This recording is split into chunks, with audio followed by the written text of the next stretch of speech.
welcome back. So this time I've headed to the Horowhenua to find out if there is anything to do in the Horowhenua without going into the Tararuas. Be sure to like and subscribe and all those things down below, and we'll see you on the next one.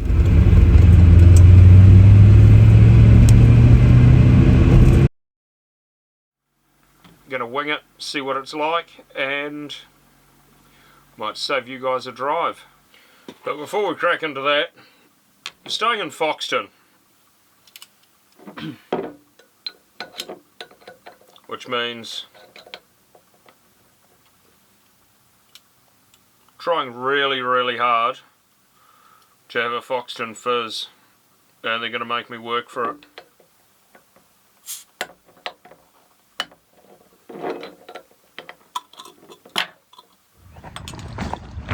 Morning, and it's not even miserable and freezing, though it was very cold overnight. Somewhere over in this direction behind the caravan park, so it's the NZMCA caravan park, to which I'm not a member. I don't like people farms, so I try and avoid it. Anyway, over there, somewhere behind that, is the entrance to a mountain bike track. Seeing that's not in the Tararuas and I can get there from where I'm parked, seems sensible to check it out. For you guys, take one for the team.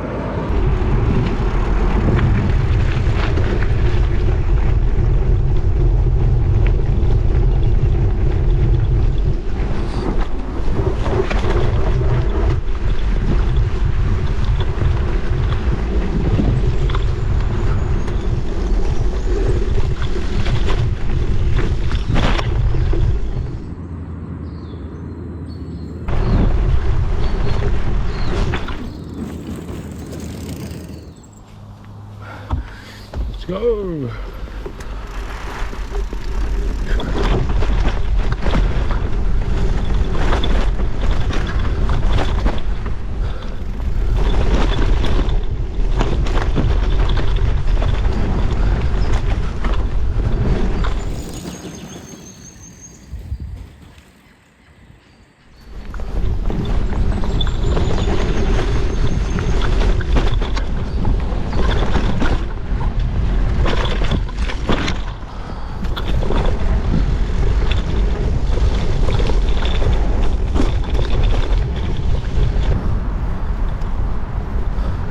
Well, that's a fantastic little ride. 6 kilometres. You can shorten it up, taking the short tracks which are well marked, and that makes it 3. We can go around again, do the shorts, then you get all the trails in, making it 9. There we go. I passed primary school maths. Gonna head back to the bus, grab the camera, go for a bit of a roam around Foxton, make sure that there's nothing there that's worth looking.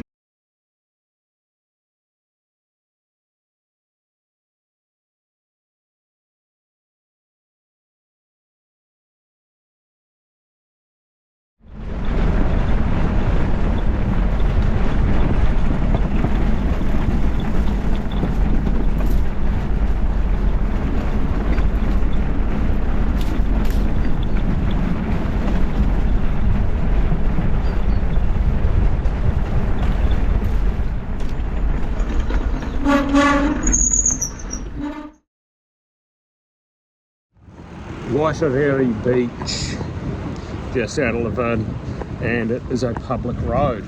Going to go for a bit of an explore.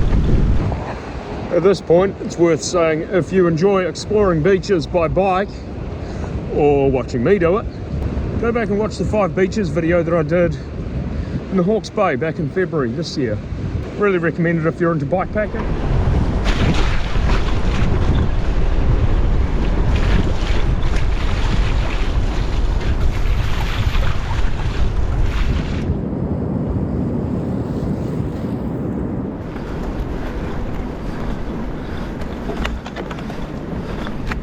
Sometimes things just catch your eye. Unfortunately, where there's one, there's always more.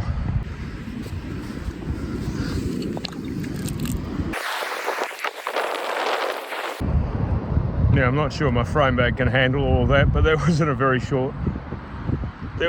small radius. Just everywhere I looked I found more, so don't particularly want to ignore it. There's another one. And admittedly I passed a guy on a quad bike with a trailer full of rubbish before as well, so big ups to you, mate, whoever you were, well done. Let's carry on.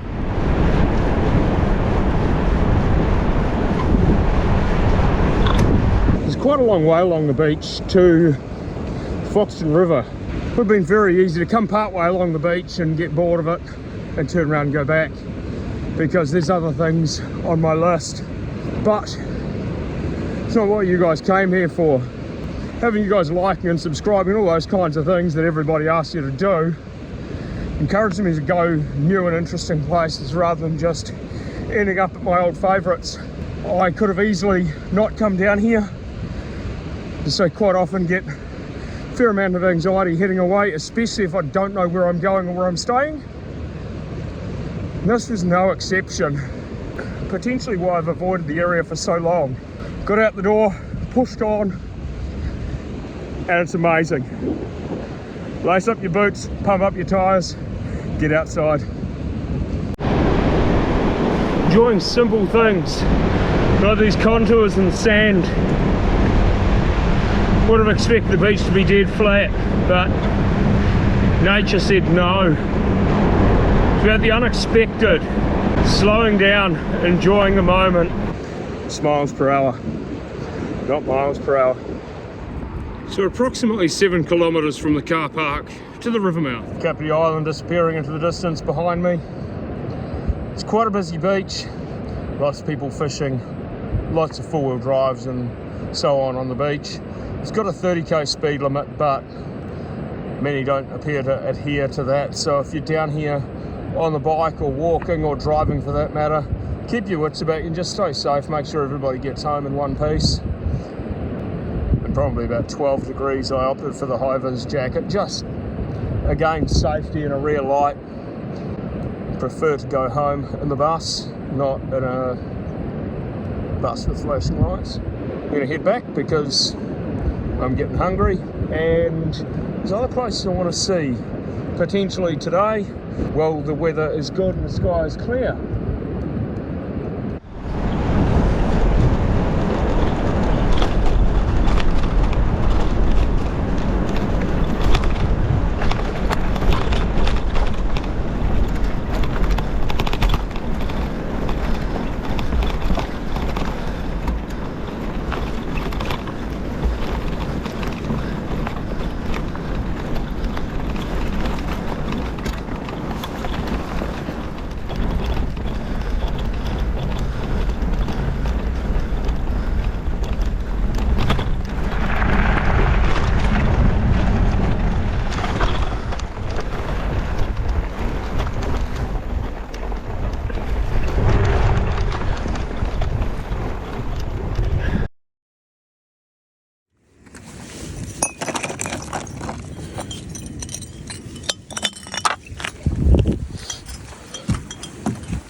Last time I was in this area, it was still a forest. In fact, it's probably been a forest once again since then, because it's when I was in sixth form. And so this was the site of the first ever New Zealand secondary school's mountain bike champs, to which I believe this road was the hill climb, which once most of us saw it we decided no. Up in the hill was the downhill. And then at Weri, which there's no longer tracks out there, was the cross country. Apparently the views up here are really good, and they'll be even better with no trees.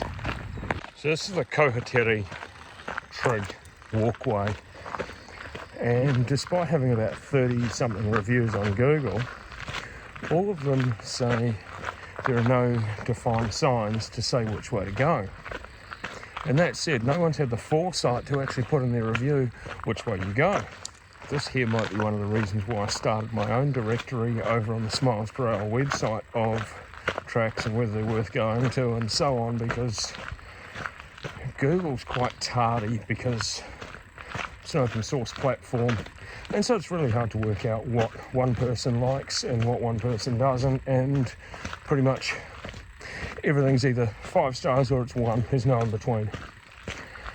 That said, when I eventually work out where the trig is, which I think is back this way, so I'm retracing my steps, I'll put that on my website.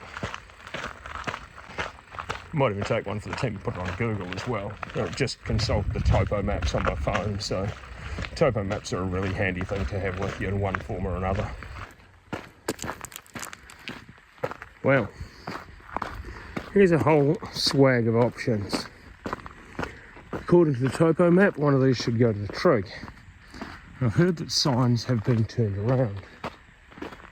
Somewhat unhelpful. Question is, which one of the 3? It's not a trig, but it's something. Bazinga! Now, I can confirm for all of you what some of the Google reviews do say, and that is, until the trees are logged, the view sucks. However, Tararuas, baby. Next trip down this way, maybe. Next trip in the Land Rover down this way, we'll be heading into there. So stick around for that.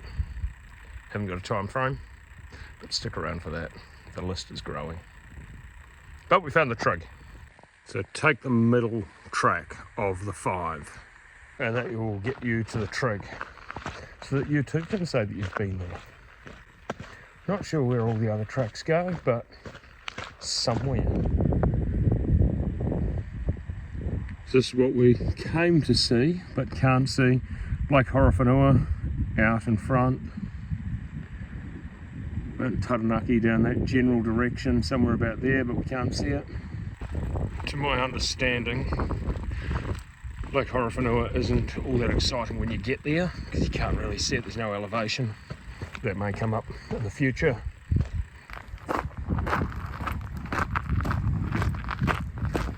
See some work getting done at the moment on rebuilding the trails. I spotted the digger earlier on, so they should be sick. Next time I come through, I'll essentially give them a ride. In the interest of nostalgia, I might even throw in the Kiwi, which 26 inches of 1990s downhill goodness.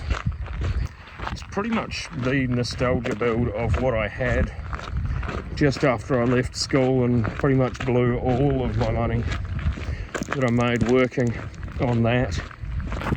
The funny thing is, the Kiwi is a purchase that I made with the intention of trying to hold off my midlife crisis and not buy a Land Rover. The Land Rover arrived about a month or 2 later.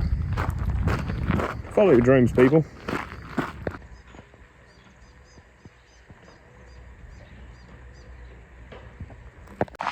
Well, that's for next time. And I have a feeling that probably going to call this episode about there, because this was what I planned on doing, and then potentially exploring anything else I might find, but the morning didn't quite go to plan, and it's no longer morning. So I'll see you on the next one. Who knows where it'll be, what I'll be doing, but it will be different.